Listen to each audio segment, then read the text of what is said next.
Tere tulemast meie Kodavere podcasti 6. episoodi. Meil on siin täna saatejuhiks mina, Karmen Ariel ja Ats. Ja siis meil on veel külalisteks, meil on Imre Nõmm ja Mare Nõmm ja palun tutvustage ennast. Alusta äkki sina? Mina olen Mare Nõmm ja olen 81 aastat vana juba. Nii et mina olen oma elunäkk palju nähnud ja kuulnud. Mul on 3 last ja 11 lapslast ja praegu olen ma kodune ja vahel aitan töisõi ja ega mul suurt tüüd kodu ei ole. Puhkan ja tunnen elus rõõmu. Nii. Ja mina olen Imre Nõmm, 60 aastat noorem täpselt, 21. Ehk et mina olen selles mõttes, et kui vanaema on elu näinud, siis mina alles vist hakkan elu nägema, mul on niske tunne, et vanemal on tohutult palju rohkem elukogemust, aga muidu olen ma Alatskivi koolis inglise keele õpetaja ja veel ka üliõpilane Tartus. Õpin siis õpetajaks. No väga lahe. Nii, aga lähme siis küsimuste juurde.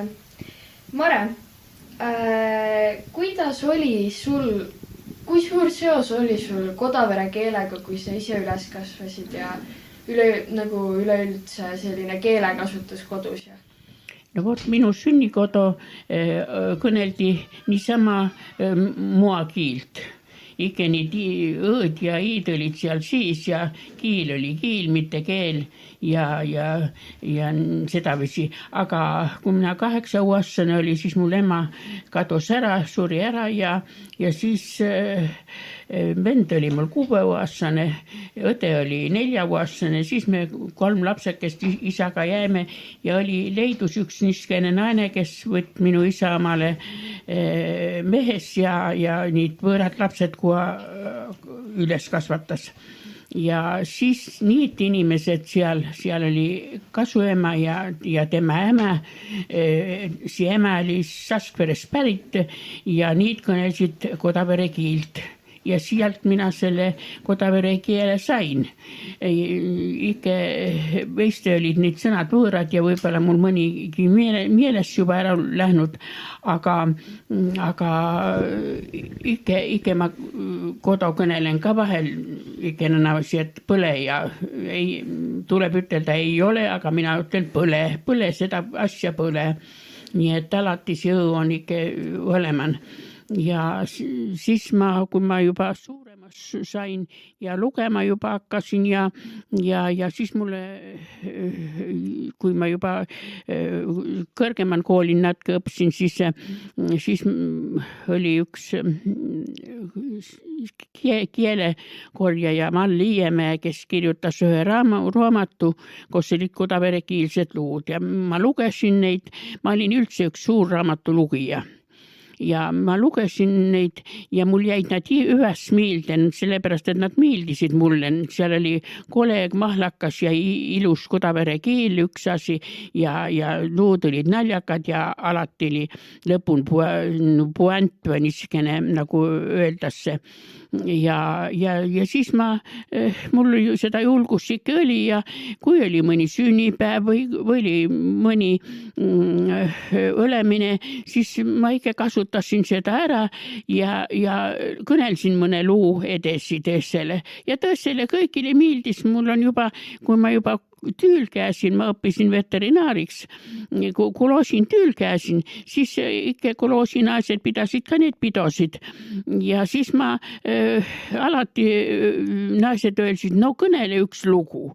No mis ma kõnelen taha ühtesugust, siis ma õppisin peaaegu terve selle raamatu pähe niisugune väike brošüür oli. Ja kostaga sain ja hiljem ma olen mõned lood ise ka tehnud ja vot sedavisi siis minu lapsepõlves tuli siia Kodavere kiil ja kui mina võib-olla nagu hakkasin hiljem seda nagu õppima, siis ta mul võib-olla ei tulnud ja üles, aga küll mul on meelen, kui nüüd rannarahvas kõik öelsid, on koht Omedu, aga nemad vedasid Õmedu ja kui see kui nad seda vedasid, see oli kõhe tunda, et nad on sellest kuskilt sealt ranna ääres pärit ja vot sedavisi minu lood olid. Aga Imre, kuidas siis sinul oli lapsepõlves keelega seosed ja nii? Noh, ega minul lapsepõlves keelega oli selline seos, et mina ju elasin oma vanaemaga ühes, eks ju, ühes majapidamises. Vot ämmega jah, et see on kodaverekeelne see sõna. Ma praegu veel kõnelen kirjakeeles seda, kuidas mul oli, sest minu lapsepõlv tegelikult ema ja isa on minul ju kõnelenud kirjakeelt, aga nagu vanaema mul siin mainis, et temal ju käisid igasugused, siiamaani on ju tema tavakõnes tunda ka kodus olles neid kodaverekeelseid sõnu. No nagu ta ütles, et põle ja niske ja no need kuidagi hakkasid mulle ka külge. Ega ma olin niske tüüp, kes ei tahtnud väga lasteaias seal magada, siis mind tihti peale toodi koju ja eks ma arvan, et see oli üks nendest asjadest, mis jättis seda keelt mulle natuke nagu külge. Et kuulsin, kuidas vanaema kõneles ja mina siis kõnelesin ka nõnna natukene niiviisi. Mul endal on üks huvitav lugu ka, mis mul tuli sellega meelde, et kui ma Tartusse gümnaasiumisse läksin, siis mult hakkasid koolikaaslased küsima, et kuule, aga mis asi see niske on? No sa kogu aeg ütled niske ja niske asi ja niske lugu ja mis see on, et niiske on või? No ma ütlesin, et ei ole niiske, et mina ütlen niiviisi, ütlen niisugune ja et kui on missugune, siis on miske. Et noh, mis sa teed, et paraku see tuleb ikkagi kuskilt kaasa. Täpselt samamoodi oli see, et minu lapsepõlves oli ka õige mitu sellist korda, kui ma käisin Assikvere näitetrupiga tegemas kodaverekeelseid lugusid, no seal oli ka täpselt samamoodi, et ega ma ei saanud ju kirjakeelt kasutada, ikka kodaverekeeles kõnelesin.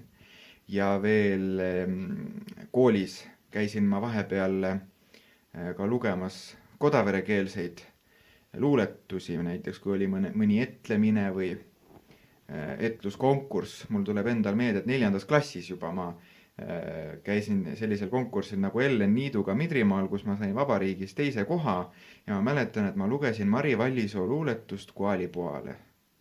Joasse Kualipoale üle kese kosa Rannamõisa tamm. Vot see Rannamõisa tammest oli luuletus ja siis ütleme, et sellised juured on sellel keelel minu elus. Aga sa töötad ka ju pärimuskeskuses, on ju nii?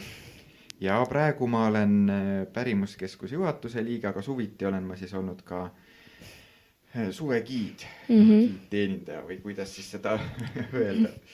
Aga kuidas sa siis jõudsid selle tööni ja mis sulle meeldib selle töö juures ja üleüldse?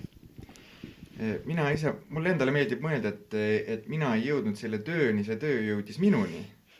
Et vähemalt nii mina arvan, sellepärast, et see, kuidas ma sinna tööle sattusin, oligi ausalt öeldes üks telefonikõne.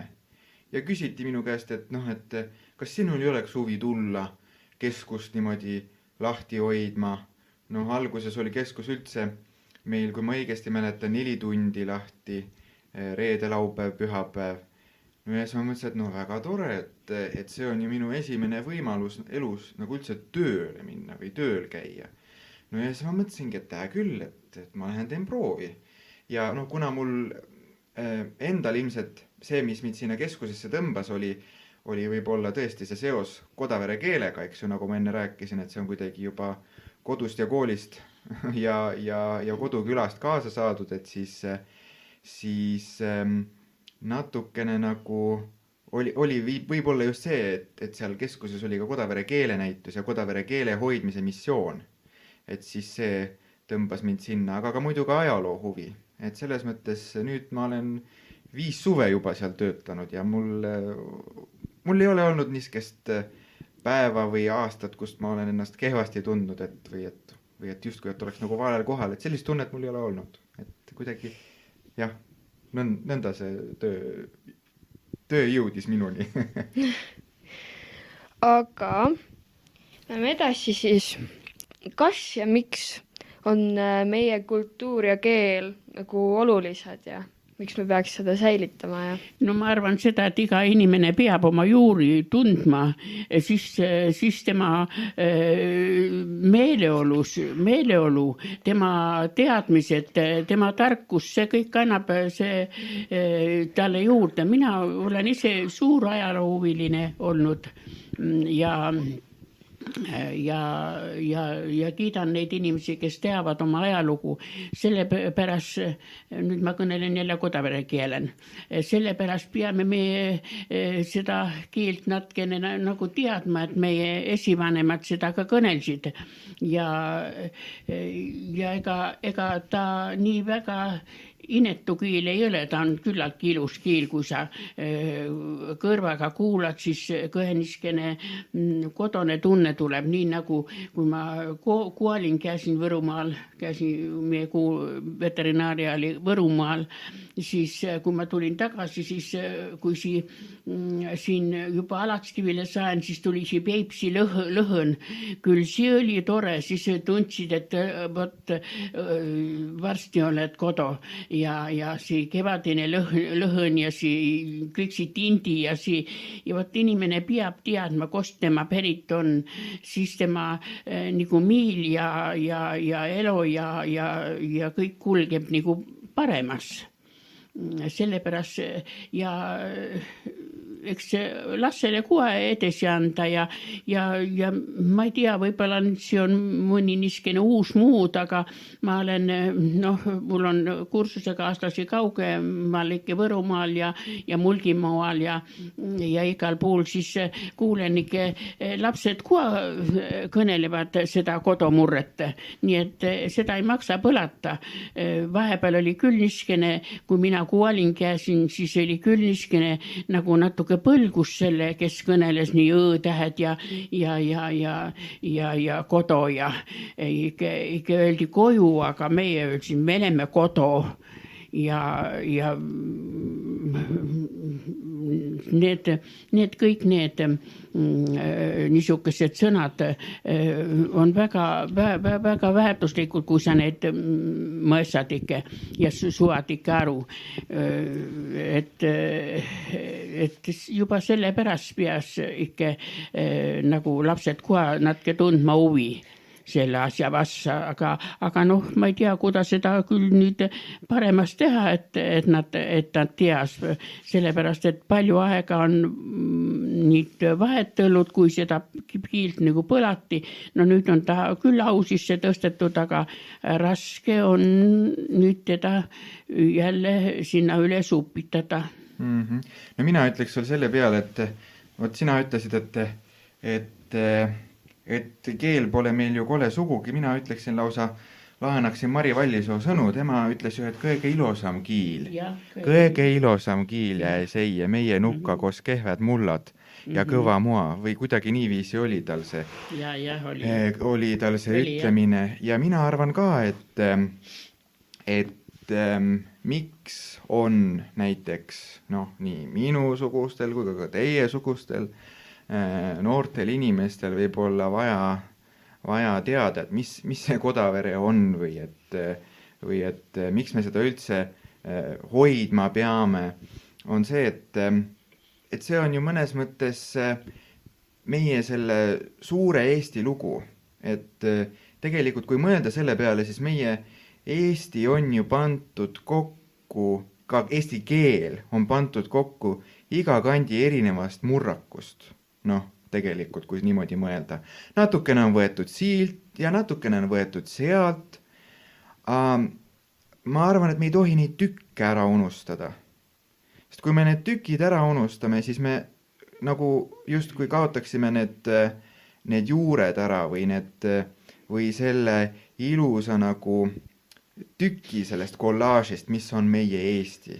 Noh, see on minu jaoks vähemalt, mina olen ise mõelnud, et see on selgelt seotud kohapärimus siis. See on selgelt seotud eestlaseks olemisega ja see on selgelt seotud ka sellega, et kuidas meie Eesti esivanemad suutsid kokku panna sellise toreda vaba riigi oma kultuuriga. Et selles mõttes mina arvan niiviisi. Et täpselt nii, nagu vanaema ütles, eks ju, ta ütles teile nii palju erinevaid neid asju, et need tindipirukad on ju, järv on meil olnud, meil on õma Kodavere kiil, et need asjad kokku ongi see meie Kodavere tükikene sellest tervest Eestist.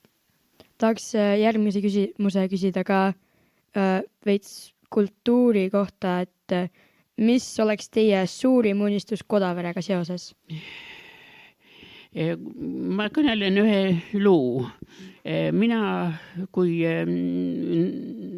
olin 20-aastane umbes, ma mäleta täpselt, aga umbes siis ma käisin leerin ja Kodaveres on kirik ja on surnuaid ja surnuaid on meile püha paik ja kerik on ka püha paik, siis ma mäletan seda, et kui keriku läksid, siis oli justkui tõene õhk ja minu isa ütles alati, ma olen küll väike kerikul käia, aga vahetevahel ikka käin. Minu isa ütles, et mine ikke sinna, et ega kuula seal ära, et ega seal kedagi halba ei kõnelda ja kui mina mõtlen, kui mina leerin käes, meid oli seal hulga leerilapsi, niiskesi minu vanused 20 ringis, kuda keegi, mõni noorem, mõni vanem, kuda nõnavisi.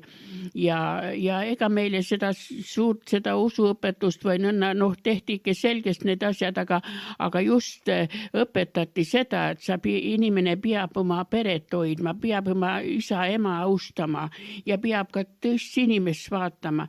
Ei vaata, et vaat siia on külavaene ja külasant ja igale inimesele peab sul südant jätkuma ja seal abi andma ja vot seda õpetati ja nüüd, kui siis leeriõpetus käisime mitu päeva seal,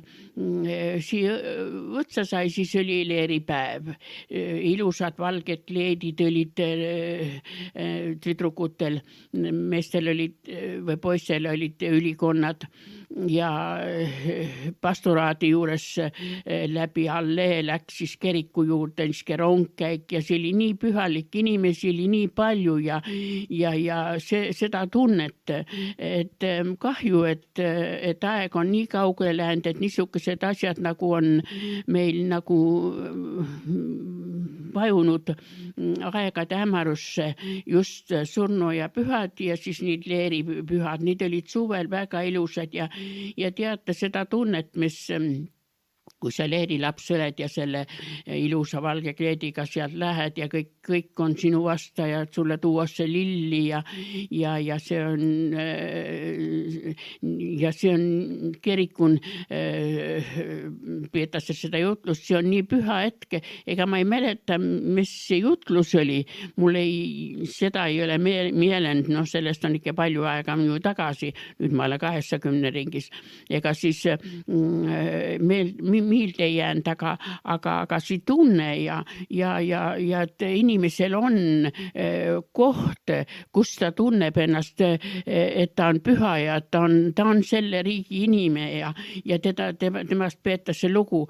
Vaat seda mina tahas küll, et kuidagi selle Kodaverega seostada, et inimene tunnes, et see on niisugune püha paik.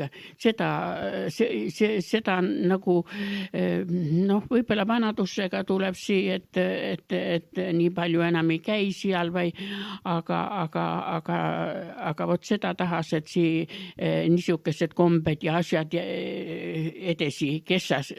Aga kuidas seda teha, et need kombed edasi lähevad, vot seda ma ei oska teile seletada. No vot, mina arvan, kui selles kultuuris siin kõnelda, et ma tiin ka natuke juttu Kodavere kielen, et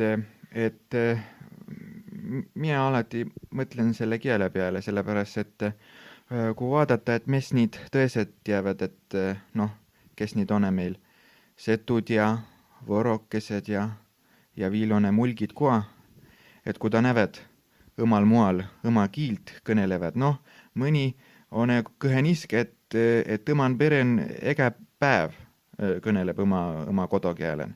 No mina arvan, et võib-olla me emme pea siin õma nukan nõnna palju nagu tegema pruuvi, et nii kramplikult ega päev püüame, aga viil õma keelen kõneleda, et ainult Kodavere keelen, et kui nõnna suasi, siis vaat õles tore küll, aga mina arvan, et vähemalt võis olla nõnna, et õles inimene, kelle juurde saas minna ja tema käest siis küsida, et vaata, et teil on esi Kodavere kiil.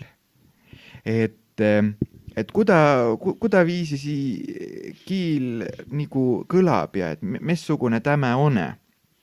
Et siis paljud õskaksid nagu kõnelda natuke seda kiilt. Sellepärast, et kui mõelda selle peale, et messi kiil on, siis kiil tegelikult on ju sama muudu elev. Kiil elab sellepärast, et inimene elab. Ja kiil elab sellepärast, et inimene elab, kes mõistab seda kiilt. Et mine tahas, et õles inimesi, kes annassid õma eloga koavil, selle kaudu, et näevad õskavad seda kiilt kõnelda ka elo Kodavere kielele viil edasi. Et kui nõnnaviisi suab, siis on suur unistus küll täide lähnud. No jah, aga kui räägime äkki natuke tulevikust, siis kuidas teie näete Kodavere keele ja kultuuri säilimist tulevikus? Mis te arvate, mis saab edasi Kodavere keelega? No see on küll raske küsimine. Sellepärast, et ega ei olegi niiskest, kus seda Kodavere kiilset õpetusse see peas võib-olla kui tules niimoodi, et see Kodavere kant, et kuwa tules Kodavere kiilne õpetus, see uavits, mis tehti, see on väike või on küll tore lugu, aga sellega peas siis ka ikka natkene kualiden võib-olla 1 tund nädalas võib-olla siis suas, aga muidu on see vahepealne aeg nii ära nullinud selle Kodavere kiele, et sellega on raskusi, aga õpivad koha, kes tahab ikka, siis aga siin ma ütlen, et see on väga raske, et seda teha, aga rohkem võib-olla peas jah, niiskesi üritusi või istumisi tegema, kus seda keelt rohkem kui nagu kõneldakse, siis kõneleb. Ma tean, et vanad inimesed vahel, kui läksid küsima, et no kõnele Kodavere keelen, siis ütles, et mul peab tõene kuavassan olema. Siin üks ülikooli õppejõud Ellen Niit käis kuva siin Askveren 2 korda ja siin Rannajärven ja seda keelt ja siis ta tahtis ikka käia nende inimeste juures, siis inimesed kõik öelsid, et tuu tõene kuva olla vassa kõnelema, siis tuleb see keel välja, muidu kui üksi pead kõnelema, ega ta siis välja ei tule. Nii et see on raske küsimus. Ja mina arvan ka, et on raske küsimus, et minu meelest natuke nagu võrdväärne oleks öelda, et missugune on see bensu hind homme, et ju ei tea, mis maailmas juhtub, ei tea, mis tehakse ära siin. Aga ma olen selles mõttes vanaemaga nõus, et täpselt sama, mida ma ka enne ise mõtlesin oma jutus. Keelele peab elu andma selles mõttes, ja täpselt samamoodi saab seda ka teha näiteks siis, kui olekski näiteks kuskil koolis siin mõnes. Mina arvan küll, et ümberkaudsetes koolides võiks ollagi niimoodi, et olekski Kodavere keeletund, kas või nagu tund nädalas, aga mõte oleks selles, et pakkuda just inimestele seda, et vähemalt kogemust selles keeles rääkimise juures. Sest tihtipeale ma arvan, et kardetakse eksida. Et kui sa oled juba seda keelt natuke kuulnud ja selles ruumis natukene olnud, ma mõtlen nii-öelda keeleruumis et siis tuleb väike selline nagu, justkui nagu esinemiskramp sisse, et ma tean küll, see on jah, täpselt see on see Kodavere keel, aga ma ei julge ise võib-olla seda täpselt sama viisi kaasa öelda või vähemalt proovida öelda, aga ma arvan, et see hirm on tegelikult nagu kõige suurem vaenlane sellele keelele. Ja see hirm on mõneti üks nendest asjadest, mis seda keelt nagu välja suretab, et mina tegelikult tahaks just julgustada, sest mitte keegi ei räägi Kodavere keelt puhtalt. Täpselt samamoodi nagu eesti keelt, et võta see kinni, keel on kogu aeg muutuv. Aga kui sa vähemalt proovid, annad talle võimaluse, isegi siis, kui eksid, et siis on see võimalus olemas. Siis on see nagu realistlik, et me ei pea ühel päeval tõdema, et nüüd suri ta välja. Et mina julgustan nii kuulajaid kui ka teid, kui ka kõiki inimesi maailmast. Proovige, ärge alla andke, sest see on võib-olla vahel just see kõige suurem kurja juur, mis suretab asju välja. Ja, mulle väga meeldis see, mis Mare vist ütles, et võiks olla 1 tund nädalas, kus õpetatakse seda Kodavere keelt natuke. Aga on veel üks asi, mis tahan küsida teilt, on see, et kas te ise tahate midagi juurde öelda? Et kas on kuskil mingeid lahetaid üritusi kusagil või mida võiks teha keegi ja ma ei tea, lihtsalt rääkige midagi. Ühesõnaga, et vaba kava, mis meil veel hinge peal on tänasest päevast? Mis sul on? Ma ei tea midagi, ma tahan ka seda rõhutada, et see keel koos meiega muutub ja seda meie pidada ei saa. Tema muutub tahes tahtmata, sellepärast, et elu muutub. Kõik elus on ju muutumises. Aga kui oma õõd ja iidik alles pidama ja siis ta ikke veel hingitseb. Aga aga seda, et nüüd kõik kõnelema panna, kõik Kodavere või Peipsiääre valla või kuda need või Peipsiäärse inimesi kõnelema panna, ega seda nüüd küll ei maksa unistatagi, aga vähemalt, et lapsed ikka võib-olla peas kuolid enne, kui nüüd mõned ülesastumised ja igasugused võib-olla peas seal ka rohkem, võib-olla neid kodaverekeelsed niisugusi esinemisi olema või nagu vahepeal oli siin, vahepeal käisid lapsed kuolin, Kahpala kuolin, kõnelsid kodavere keelen. Vot niisuguse asju, siis võib-olla lapsed nagu minule tundus küll, kui mina palakoolin siin oma vanema elu sees käisin kõnelema, siis lastele meeldis. Ei, lapsed ei olnud sugugi vasta sellele, nendele meeldis ja küsisid küsimusi ja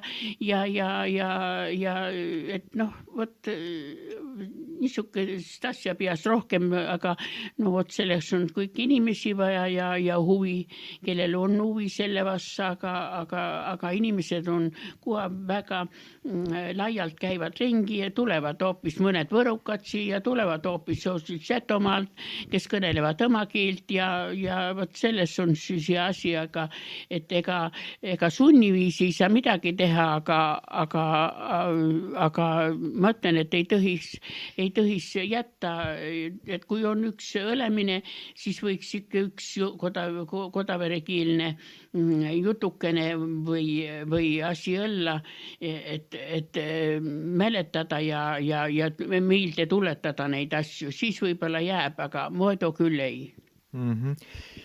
Mina arvan, et see mõte, mis sa just ütlesid, oli selles mõttes väga ilus, et kõik on pidevas muutumises. Nii täpselt samamoodi Kodavere murrak, täpselt samamoodi eesti keel. Ehk et kui see Kodavere keel läheb järgmistele inimestele, järgmistele põlvkondadele edasi, siis võib võtta mürki selle peale, et see kindla peale on natukene teistsugune kui see, mis oli esivanematel. Ja mina arvan, see ei ole üldse halb asi, sest see on täpselt samamoodi on eesti keeles toimunud. Väga hea näide on minu meelest näiteks see, kuidas öeldi vihik vanasti. Vihik on tegelikult natukene uuem sõna, aga vanasti öeldi heft. Heft, ja nüüd meie ütleme kõik vihik. Nii, või täpselt samamoodi, kui mõelda selle peale, et näiteks kus on eesti keelde tulnud sõna läpakas. Kõik ütlevad, kõik kasutavad, aga kuskilt ta pidi tulema, inglise keele laptop, eks ju. Et täpselt samamoodi on Kodavere keelega, et ma arvan, et jah, eks seal on see, et need üldised asjad ilmselt nagu jäävad, nagu vanema siin mainis, et see õ-tähte on, eks ju, omajagu palju ja vahepeal on ka neid täpitähti natukene rohkem, eks ju. Aga tegelikult Kodavere keelel on tohutu potentsiaal selles mõttes, et ta ka on muutumisvõimeline, eks ju, ta suudab ka vastu võtta tegelikult uusi sõnu, et tegelikult Kodavere keel, ta ei tohiks olla muuseumi eksponaat. Ta ei tohi olla see, et nüüd on ainult niimoodi õige ja teisiti ei ole, et tegelikult ongi see, et me kõik oma nagu kõnelemisega natukene arendame seda keelt edasi ja minu meelest ei ole see sugugi halb asi. Et ka Kodavere keeles on seda näidet olnud, võtame näiteks sõna kivi, vanemas Kodavere murrakus veski. Mõned võivad Kodavere keeles öelda ka, et veski, on ju. Aga kivi, see oli see, kuidas veel nende, veel kaugemad esivanemad ütlesid. Et sellepärast meil ongi Alatskivi, Haavakivi, kõik need igasugused kivi nimelised kohad. Et jällegi julgustan ja ütlen, et see on nagu keel on järgmise põlvkonna pärida ja see, et kui seda teha natukene omanäoliseks, selles ei ole midagi viga, et see on täpselt samamoodi ju eesti keelega kogu aeg toimub. Ja veel viimasena tahan ma öelda seda, et minu suur ja sügav kummardus teie ees, et te olete võtnud sellise suure ülesande täita ja vot juba 6 episood, nagu te mainisite, eks ju, et mina olen küll väga tänulik, et te meid siia kutsusite esiteks ja et te üldse jaksate sellist asja ja et teil on üldse nagu motivatsiooni omast ajast, omast vabast ajast just midagi säärast teha, nii et mina soovin teile ainult jõudu ja tõesti ma tahan rõhutada, see on väga tänuväärne, mida te teete. Aitäh, suur aitäh. Aga see on nüüd meie poolt kõik ja veel suured tänud Imrele ja Marele, et te olite nõus üldse siia tulema ja oma mõtteid jagama ja aitäh kuulamast ja see ongi vist kõik.